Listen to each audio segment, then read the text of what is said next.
Buenas tardes, nosotros somos los semanticólogos y en la tarde de hoy les vamos a presentar el solecismo de discordancia. Nuestro grupo está conformado por Marta Camero, Diana Heredia, Miguel Murcia, Paula Núñez y quien les habla, María Alejandra Rojas. Nuestro contenido es, primero, definición de solecismo y discordancia; segundo, primer ejemplo de solecismo; tercero, segundo ejemplo de solecismo de discordancia; y cuarto, tercer ejemplo de solecismo de discordancia. Por último, tenemos la exposición del ejercicio y conclusiones. ¿Qué es el solecismo de discordancia? El solecismo es un error o falta gramatical en la estructura de la oración. Cuando decimos que es discordancia es porque se evidencia una falta de igualdad entre género, número o persona. Cuando caemos en este tipo de vicio estamos fallando en las siguientes concordancias. De adjetivo: debe concordar el pronombre o participio con el sustantivo en género, número o persona. De verbo: debe concordar el sujeto en número y persona con el verbo.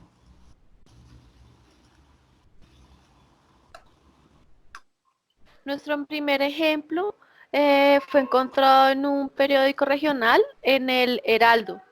En el artículo trata sobre un tema de las personas que ingresan al país para controlar el tema del coronavirus, y al final del texto nos menciona que los miembros que han visitado o que son de países con alto número de contagio deben reportar al ingresar a la ciudad los viajes realizados en las últimas semanas.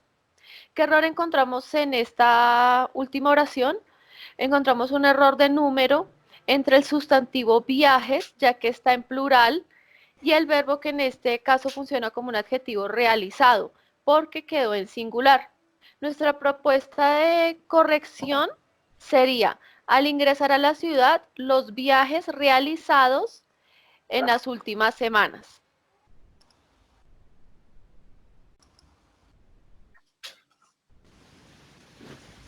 En este segundo ejemplo, eh, usamos, nosotros usamos en un artículo del periódico que hubo acerca del aborto.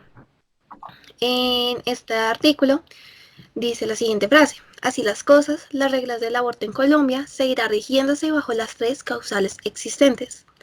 Aquí lo que encontramos es un error por el número entre el sustantivo y el verbo. El sustantivo se encuentra en plural, mientras que el verbo se encuentra en singular. Por lo tanto, nuestra corrección es la siguiente: así las cosas, las reglas del aborto en Colombia seguirán rigiéndose bajo las tres causales existentes.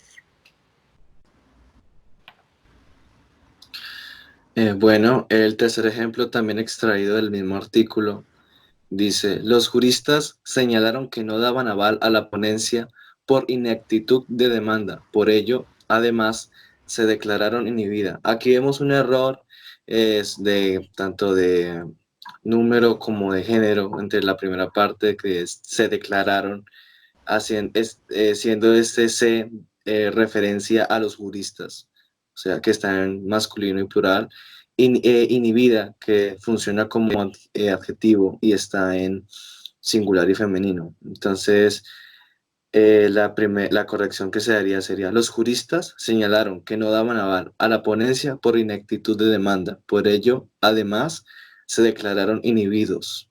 Además de esto, existe otra interpretación, que es que, digamos que hubo un error y el pronombre que se quería utilizar no era el pronombre átono se, sino la, siendo la referente a la ponencia. Entonces, en ese caso, la corrección sería: la declararon inhibida.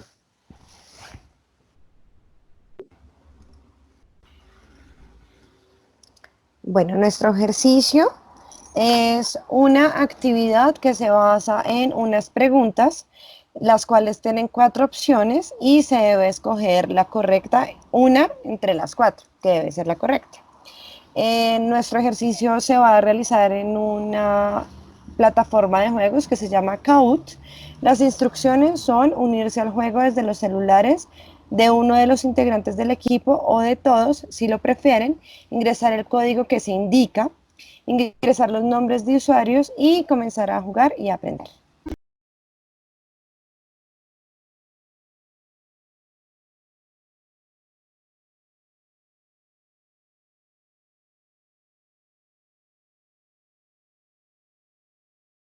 Dice la siguiente frase: así las cosas, las reglas del aborto en Colombia seguirán rigiéndose bajo las 3 causales existentes.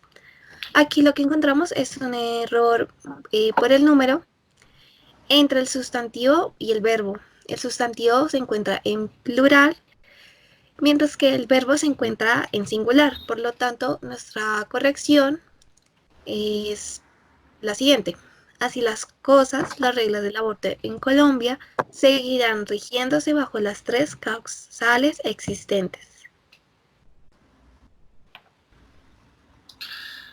Bueno, el tercer ejemplo también extraído del mismo artículo dice, los juristas señalaron que no daban aval a la ponencia por ineptitud de demanda. Por ello, además, se declararon inhibida. Aquí vemos un error es de tanto de número como de género entre la primera parte que se declararon, siendo este C referencia a los juristas, o sea que está en masculino y plural, inhibida, que funciona como adjetivo y está en singular y femenino. Entonces, la corrección que se daría sería, los juristas señalaron que no daban aval a la ponencia por ineptitud de demanda. Por ello, además, se declararon inhibidos. Además de esto, existe otra interpretación, que es que, digamos que hubo un error y el pronombre que se quería utilizar no era el pronombre átono se, sino la,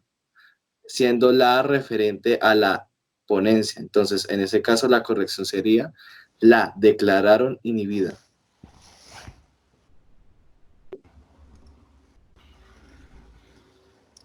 Bueno, nuestro ejercicio es una actividad que se basa en unas preguntas, las cuales tienen 4 opciones y se debe escoger la correcta, una entre las 4, que debe ser la correcta. Nuestro ejercicio se va a realizar en una plataforma de juegos que se llama Kahoot. Las instrucciones son unirse al juego desde los celulares de uno de los integrantes del equipo o de todos, si lo prefieren, ingresar el código que se indica, ingresar los nombres de usuarios y comenzar a jugar y aprender. En cuanto a las conclusiones, nosotros decidimos enfocar nuestro estudio en el vicio del solecismo de discordancia porque vimos que se presenta mucho en diferentes momentos al emplear cualquier lengua y que seguramente algunos de nosotros lo habremos hecho inconscientemente o quizá pues conscientes, pero sin saber que estaba mal. El solecismo de discordancia, por estar ubicado dentro de los errores gramaticales de construcción, se refiere a faltar a las normas sintácticas y que no son concordantes a la lengua española.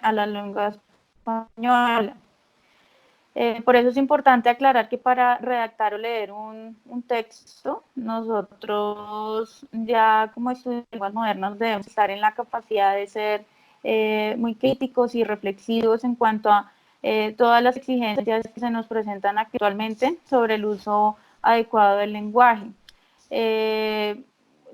Asimismo, logramos identificar y corregir faltas gramaticales con facilidad, bien sea en la lengua materna o en alguna lengua extranjera.